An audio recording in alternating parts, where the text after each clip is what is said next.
La muchacha dorada se había zambullido desde el patín y el hombre aceitunado y calvo braceó enérgicamente para acercársele, presenciar su vuelta a la superficie, sorprender el brillo de la carne húmeda salpicada de agua y sol. Rabiaba la claridad del mediodía. El hombre aceitunado y calvo recuperó la vertical y prosiguió su cacería visual impunemente, volviendo el rostro hacia el lugar donde había dejado a la muchacha dorada y la vio nadar de espaldas en dirección contraria al permanente patín, apenas movido por un mar calmo. Fue entonces cuando vio el cuerpo flotando sobre las aguas, convertido en un tope mutuo con el patín. Sin duda un acompañante de la muchacha dorada hasta ahora inadvertido. Repartió su mirada entre la muchacha que trazaba caprichosas, discontinuas carreras sobre el agua y el cuerpo inerte que seguía flotando obstinadamente adherido al varado patín. Poco a poco fue aceptando la idea de que era una postura excesivamente insistente y contraria a las leyes de la respiración. La muchacha volvía con un crawl fácil como a través de un carril previamente trazado sobre el mar. Se detuvo a 1 metro del patín y contempló recelosa, sorprendida después, la insistencia del cuerpo sin otro movimiento que le creaba el suave vaivén de las aguas. Después se acercó al cuerpo, le tocó con una mano y el extraño nadador se apartó del patín con la obediencia de un muerto. La muchacha se volvió hacia el mirón y gritó en una lengua extraña. El hombre no esperó más. La evidencia del cuerpo exánime se impuso a la degustación de la mujer. El hombre calvo y aceitunado empujó el cuerpo hasta llegar a una zona donde tocaba fondo y una vez allí tiró de él, seguido por la muchacha que no dejaba de gritar. Al llegar a la orilla sacaron el cuerpo entre 4. El hombre calvo y aceitunado dirigía las operaciones. El cuerpo fue transportado boca abajo, tal como había sido recuperado de las aguas. Solo llevaba un slip, era joven y rubio, tostado por el sol. Los 4 portadores lo volvieron boca arriba al dejarlo sobre la arena. Un grito de horror amplió el círculo delimitado por la semidesnuda multitud. No tenía rostro. Los peces se habían comido a las mejillas y los ojos. Le dieron la vuelta. Fue entonces cuando un muchachito advirtió que algo podía leerse sobre la piel de la espalda. Una mano apartó los granos de la arena mojada. Alguien leyó en voz alta la leyenda tatuada sobre una paletilla. He nacido para revolucionar el infierno. Y así, de alguna manera, se presentó, aunque no aparezca aún, Pepe Carballo ante los lectores españoles. Digo de alguna manera porque Pepe Carballo había sido un personaje secundario, en mi recuerdo, por cierto, bastante secundario, de una novela, de una de aquellas fantásticas y delirantes fábulas político-sociales a las que era tan caro y que también se le daban a Manuel Vázquez Montalbán, Yo maté a Kennedy. Y ese personaje, ese gallego desencantado del mundo, ese exagente de la CIA reconvertido en detective privado, ese tipo cínico, irónico, resabiado, grandísimo lector, pero que utiliza aquellos libros que no le han gustado o que ya considera por bien leídos, bien releídos, como, perdónenme, como, no me salió la palabra, pero como leños para la chimenea, ¿no? Como combustible, no me salía para encender su chimenea. Igual que Paco Umbral dice que lanzaba los libros que no le gustaban, lo decía en 1000 columnas, a la piscina, pues eso hace Pepe Carballo con los libros. Y es muy divertido cómo explica Vázquez Montalbán al modo del cura y el barbero en el Quijote, porque cada libro acaba en la chimenea, eso es cierto. Ese magnífico gastrónomo, como era su creador, pues todo aquello que era Pepe Carballo empieza a tomar forma realmente en Tatuaje. Su primera investigación, auténtica investigación, pero como digo, Yo maté a Kennedy no era él el principal ni el importante. Y a partir de aquí empezó esa serie de libros donde iba radiografiando la sociedad del momento. Año 76 en Tatuaje, año 79 creo La soledad del manager, año 80 en el asesinato del Comité Central, año 80, progresivamente hasta aquel libro que quedó inédito y, entre comillas, inacabado, aunque dicen que la primera versión no estaba completa. A mí siempre me ha dejado la sensación de que algo le faltaba. Pero bueno, El Milenio Carballo, que se publicó precisamente muy pocos meses después, estaba previsto ya de la muerte de Vázquez Montalbán, comenzando el siglo XXI. Pues así fue el diseccionando y contando la sociedad de cada momento gracias a Pepe Carballo, este señor que, creo yo, jamás hubiera lanzado a la chimenea algunos de los libros que tenemos sobre la mesa y otros muchos que conforman un fantástico catálogo que a lo largo de 20 años se ha venido gestando y creando, y como dice aquel, lo que nos queda son solo los 20 primeros años de vida de Nórdica. Diego Moreno, bienvenido de nuevo a El Arpa de Bécquer. Muchas gracias, un placer. ¿Te imaginas que Carballo alguna de esas joyitas la lanzara a la Esto chimenea? espero que no, creo que Carballo tenía muy buen gusto. No, además eso incluso explica por Sí. qué ese libro ya le desencantó, ya está bien amortizado. No se sabe, es y posible que acaba. alguno acabase en la chimenea, espero que no. Claro. 20 años no es nada, decía el tango. Y Ve- 20 años no es nada, ¿en eso cuántos libros te contemplan? 20 años es bastante. En el mundo editorial, en los Sí. que llevamos 20 años, sabemos que cada año cuenta y cada año es un sufrimiento y también una alegría. Y además gozando del favor, que eso tan difícil y complicado en este mundo, ¿verdad?, de público y crítica, como suele decirse. Sí, es cierto, público, lectores, libreros que son cómplices esenciales y la crítica que nos apoya desde hace 20 años. Sí. ¿Quién te lo iba a decir? ¿No? Eso sí es verdad, ¿no? Eso, además, en este mundo del libro, aguantar 20 años con una apuesta al principio además tan arriesgada. Sí, yo creo que el éxito un poco, lo más importante es no pensarlo, es seguir pedaleando. Si te pones a reflexionar sobre el trabajo que hacemos, sobre el público al que nos dirigimos, sobre ofrecer libros en un país como España en el que la gente lee, pero menos de lo que nos gustaría, posiblemente te dice la pájara en algún momento y te dedicases a otra cosa, ¿no? Pero la verdad es que ha sido 20 años llenos de buenos momentos, de libros que nos hemos encontrado, de autores y autoras que hemos conocido y disfrutado juntos. Y sí, ha sido han sido 20 años realmente muy potentes y además este año para celebrarlos llega el libro que me cambió la vida como lector, que es Hambre de Knut Hamsun. Así que tengo un regalo que me he hecho a mí mismo que es realmente importante para el catálogo.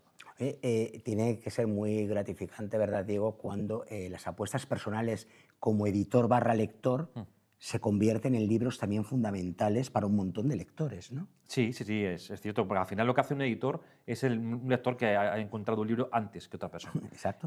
Sea una obra que te presenta un autor o sea un libro que descubres en otro país y que tienes la suerte, te fascina, te deslumbra, crees que puede llegar o que debe llegar a estar en las librerías y en los catálogos y en las bibliotecas de los lectores, y lo que haces es que intentas de la mejor manera posible que el mayor número de personas lo lean, lo disfruten, lo valoren y que con un poco de suerte te cambien la vida, ¿no?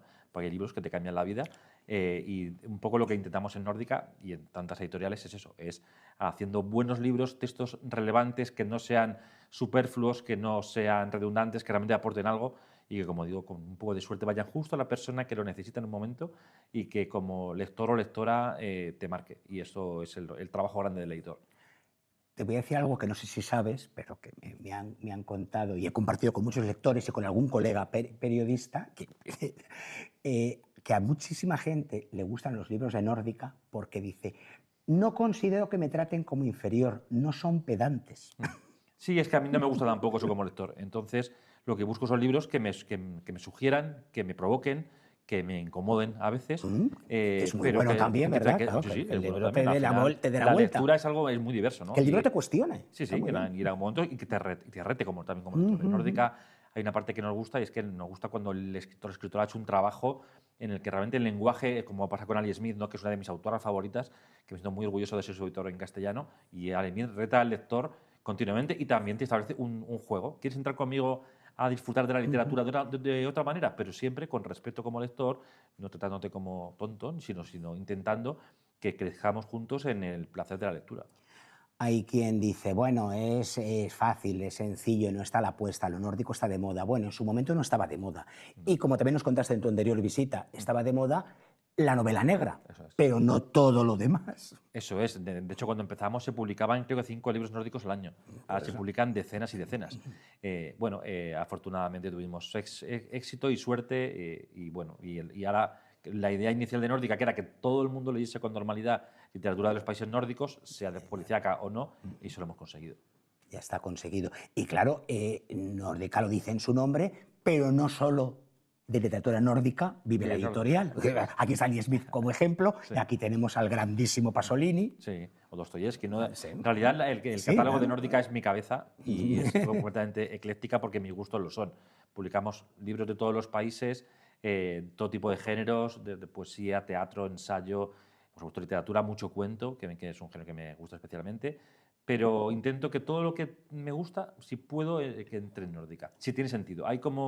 Tenemos publicado más de 500 libros y posiblemente hay un sustrato, hay un camino interno dentro del catálogo que realmente va comunicando mucho de los libros. Y a veces yo no soy consciente hasta que de repente alguien me dice, pues sabes que este autor era seguidor de este otro autor, ¿no? Por ejemplo, Hamsun, Kafka, Sebald. Hay una línea continua, ¿no? Que a veces no lo sabes, pero sí que está ahí, que va creando un tipo de literatura con la que me siento identificado como lector y como editor. ¿Hay algún título del que te sientas especialmente orgulloso de haber sido como ese primer lector que vio posibilidades para editarlo?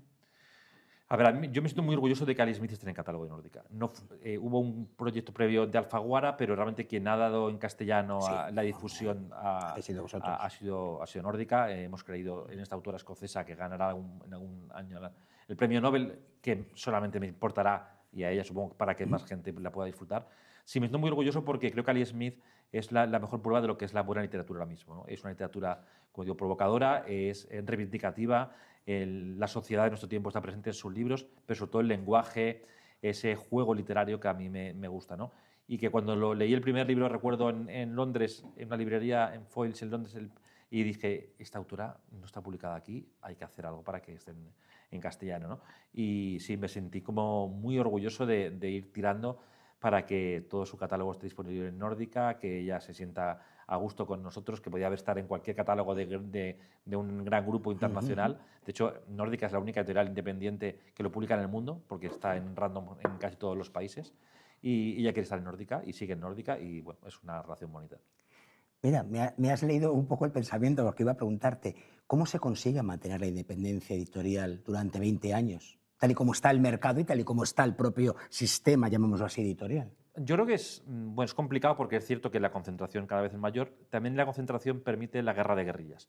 Y aquí los pequeños, que somos militantes del tamaño pequeño, de que podemos hacer un tipo de libros como queremos, con el formato que nos da la gana, dedicándole un tiempo y sin buscar una rentabilidad inmediata, pero al mismo tiempo con un mínimo de éxito, porque si no, hubiésemos desaparecido hace años, ¿no? Requiere una complicidad y por eso no somos independientes, somos dependientes de que los libreros y los lectores nos quieran y nos acojan. Y esa relación con toda esta parte del sector libresco pues nos viene muy bien y es lo que nos permite seguir haciendo nuestro trabajo, ¿no?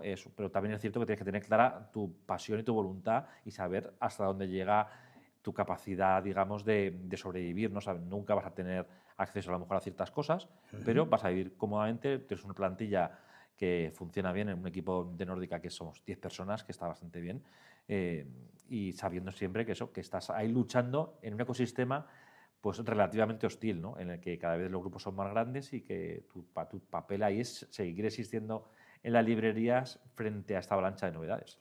Esa confianza y complicidad con libreros y con lectores, os habéis ganado libro a libro y día a día. Que como decía en su día la querida y admirada Care Santos, no te puedes entusiasmar con un sello editorial que luego de repente te decepciona y es tremenda la caída. Sí. Pero en vuestro caso es que es tan difícil decepcionarse con lo que publicáis. Bueno, es un poco también el compromiso. El catálogo es lo que exige, ¿no? Al final, cuando has publicado ciertos libros, hay otros libros que te gustaría incluir, pero que el catálogo te expulsa, porque al final te debes a que haya una cierta armonía entre todo lo que has publicado, ¿no? Independientemente de géneros, países, épocas, etcétera, ¿no? Al final, lo de menos es en qué época se ha escrito o en qué país, sino esa armonía, ese vínculo que pueden tener todos estos libros. Conviven con naturalidad Eso es, vuestros libros. Sí, Claro. sí, de hecho, Hamsun y Dostoyevsky están juntos, pero es que son íntimos. Es que Hamsun es el Dostoyevsky nórdico. Ali Smith y Pasolini, por ejemplo, podrían ser amigos, porque realmente conviven en el mismo universo literario, social y político, en la misma manera de entender el mundo. Bueno, y así tantos del catálogo que generan afinidades y también, de alguna manera, te dicen, por aquí no, este libro te puede gustar o te podría ayudar a vender más ejemplares, pero no puede entrar, lo siento. Esta edición de Noches Blancas de Dostoyevsky, aquel Pinocho que nos regalaste en tu anterior visita, es el libro que todo lector querría tener, siendo un libro, un autor, un texto que admira. Y a mí me da la impresión de que ese es la edición, Pinocho, Dostiers Blancas, tantos ilustrados maravillosos que seguís publicando, que Diego Moreno quiere tener en su biblioteca, como lector, luego ya como editor, claro. Y de hecho este libro es un libro curioso porque está publicado en más editoriales, Dostoyevski está en dominio público, pero el libro que todo el mundo ha cogido en esta fiebre Fiodor, que de repente todo el mundo está leyendo en todo el mundo con pasión este libro, Noches Blancas, nos ha convertido en un fenómeno de gente joven y hemos vendido decenas de miles de ejemplares, que es una burrada para un Dostoyevski, y es en parte por el objeto, porque una cosa que a mí me gusta mucho es que el libro está ahí, el texto está ahí, pero tú le das forma como editor, haces que tenga algo especial, ¿no? Ese color, esas ilustraciones de Trosinski, esa manera de narrar gráficamente también la historia y que el objeto sea deseable. Al final, lo que tienes que conseguir en un mundo en el que los libros están en cantidad en las librerías es que sea un objeto que no puedas dejar de comprar, que tengas que ir, llevártelo sea como sea, porque sabes que te va a acompañar, que te va a dar placer, y a los que nos gustan los libros sabemos de lo que hablamos, ¿no? De ese olor, de ese tacto que tiene un libro bien editado, y al mismo tiempo lo contrario, que ese mal olor, ese mal tacto, esa sensación rara que tiene un libro que está editado un poco regular, ¿no? Me lo han preguntado muchas veces, Diego, como lector, pero como periodista, que tengo la fortuna de poder dedicarme a una de mis pasiones, es cómo no pierdes la ilusión, cómo no pierdes la capacidad lectora, cómo siempre, o sea, lo primero es vivirlo, disfrutarlo, aburrirte, etcétera, y luego, como editor igual, cómo pues, se te nota, y los que tenemos la fortuna encima de conversar contigo, de tener amigos comunes, sabemos cómo se consigue mantener incólume esa emoción, ese entusiasmo lector. Me gusta el trabajo que hago, me ha gustado siempre, me ha ido bien, me permite vivir de manera cómoda, de conocer gente que me ha gustado. En general no he tenido más experiencias de manera... Pues sí, estoy tan contento como hace 20 años, un poco más mayor, obviamente, pero sí, no he tenido... En realidad, ha sido un proceso en el que hemos tenido éxitos en su momento adecuado, alegrías, supongo que también alguna desilusión, pero tampoco importante. De hecho, me costaría hasta pensar qué momentos han sido más duros, pero es verdad que ha sido todo un proceso amable y bonito. Y me he encontrado con gente muy maja en todo este proyecto, ¿no?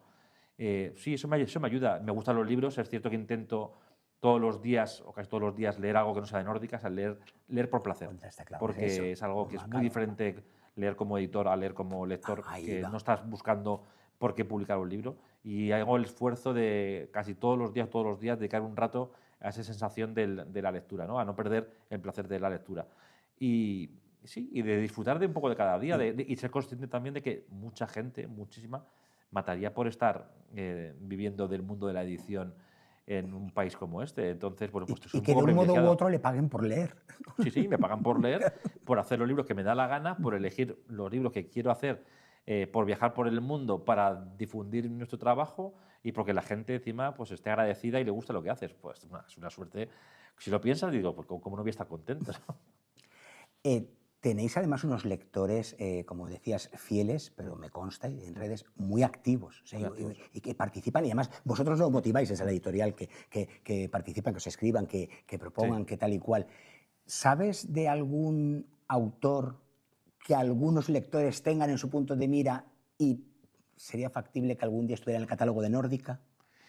A ver, muchos autores importantes me han escrito ellos y han llegado a Nórdica porque han querido publicar en Nórdica. Son autores que publican en otros sellos, en grandes sellos. Sí, pues decías Daniel Smith, por ejemplo, aunque fue de otro sí, pero que quiere, ¿no? quiere Gente que me mantenerse. gusta mucho, como Julio Llamazares, como Vila Matas, como Joan Margarit, etc.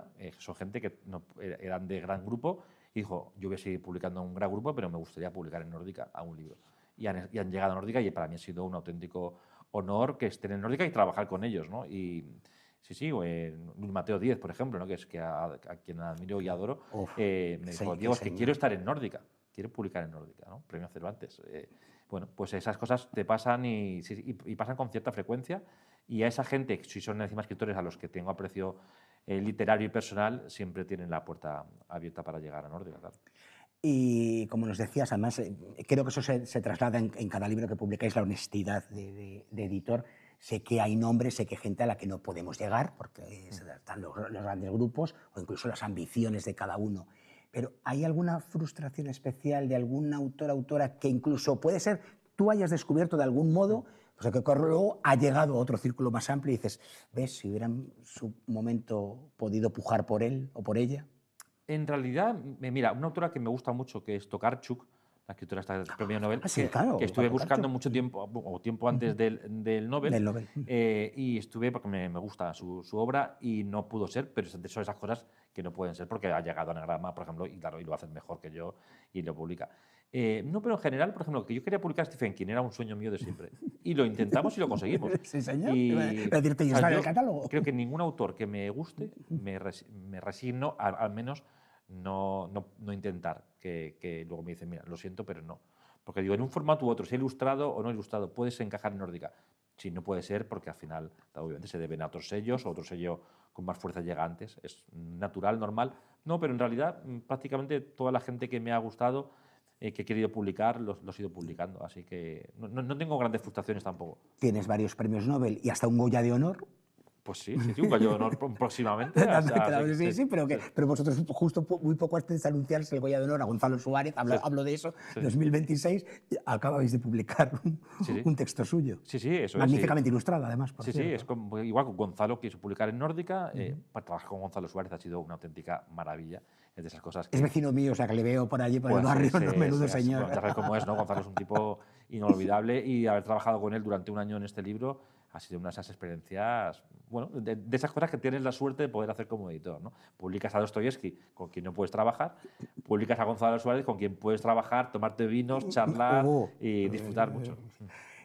Y los lectores en este año en el que estamos en el 20º aniversario de Nórdica pueden esperar, no te digo que las anticipes, pero alguna sorpresa, algún regalo, alguna celebración. Sí, más. Un regalo seguro que llegará en forma poética a mediados de año, que es un regalo para nuestros lectoras y lectores que lo van a disfrutar.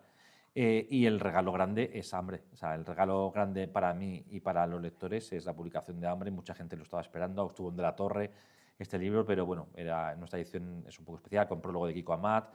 Como digo, es el libro que me cambió la vida, que espero que quien no lo haya leído todavía se encuentre y entienda que este libro es el pilar central de la editorial. Este libro que llega ahora está detrás de casi todo el catálogo de la editorial, porque yo siempre lo digo, Kafka es mi escritor favorito con Hamsun. Sin Hambre y sin Hamsun no existiría Kafka. Es quien realmente es su gran predecesor. Entonces, bueno, es realmente Dostoyevsky, Hamsun, Kafka, esta línea que nos ha acompañado tanto tiempo, se basa en gran medida en Hambre, en este libro. Además, fíjate, me encanta que sea ese título en concreto, porque el que se siente bibliófago, el que se siente bibliópata, siempre tiene hambre de un nuevo libro, ¿no? Y como dices, incluso de redescubrir, porque puede ser que hayas leído a un autor hace muchísimo tiempo, y a lo mejor no es la mejor traducción, todo hay que decirlo, y de repente ahora vuelve a la actualidad. De hecho, Hambre solamente se le puede leer en esta traducción, que es la de la Torre revisada, pero solamente. O sea, si quien haya leído antes de esa traducción Hambre, no ha leído Hambre. Porque son traducciones del alemán o del francés, que es otro libro. De hecho, el cambio, en el caso de Hambre, el cambio es muy notable. Así que los lectores y lectoras que crean que lo han leído, no lo han leído si no es la traducción de Cristi Baguetún y Asunción Lorenzo. Y haciendo el chiste fácil se dicen, oh, pues me quedé como igual, me quedé con ganas de algo, se quedaron con hambre porque no lo leyeron. Eso. Vamos a ello. Diego Moreno, de verdad, muchísimas gracias. No, muchas gracias a ti, es un placer. Tu labor, por vuestra labor. Contigo siempre. Y gracias por todos estos libros. Es un pequeño ejemplo de lo que saben ustedes, que les voy a contar qué da de sí el catálogo de Nórdica y lo que viene por delante. 20 años no son nada, otros 20. Sí, esperemos. Gracias. Y aquí te esperamos cuando quieras, por supuesto. Gracias. Fíjense ustedes el arpa que acompañada va a estar hoy en el ángulo oscuro del salón. Porque además esto, como digo, es solo una pequeña muestra. Los demás se los ha llevado ella para empezar a leerlos. Voy a ver si suelta alguno y así lo compartimos dentro de poco con todos ustedes. Muchas gracias.